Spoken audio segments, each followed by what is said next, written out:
The Melody of the Damned. In the heart of the small, quiet town of Harmonville, there was an old, abandoned mansion known as the Harmon House. Legend had it that a virtuoso named Victor Harmon once lived there, filling the halls with his enchanting melodies. But one day, the music stopped and Victor vanished without a trace. One night, a group of teenagers, led by the adventurous and fearless Jake, decided to explore the mansion. Armed with flashlights and a thirst for adrenaline, they stepped into the mansion, the eerie silence enveloping them. As they ventured deeper, they stumbled upon a grand ballroom, dominated by a dusty yet majestic grand piano. Jake, captivated by the sight, approached it, his fingers lightly brushing the cold keys. A chilling, discordant note echoed through the room, causing the group to jump.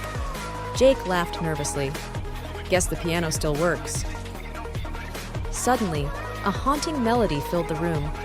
The piano keys moved on their own, playing a tune that was both beautiful and terrifying.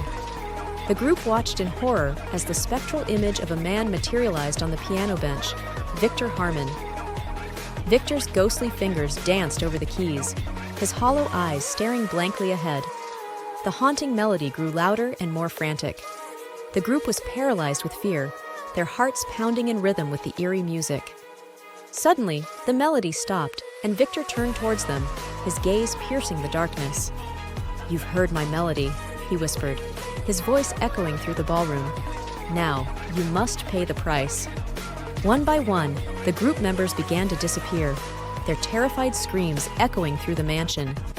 Jake, the last one standing, watched in horror as his friends vanished. He turned to run, but his feet felt like they were glued to the floor. Victor rose from the piano bench and floated towards Jake.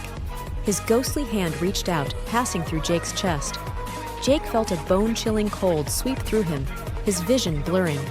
He could hear Victor's melody playing in his head, growing louder and louder. Just when he thought he couldn't bear it any longer, everything went silent. Jake found himself standing outside the mansion, the cold wind whipping around him. He was alone. His friends were nowhere to be seen,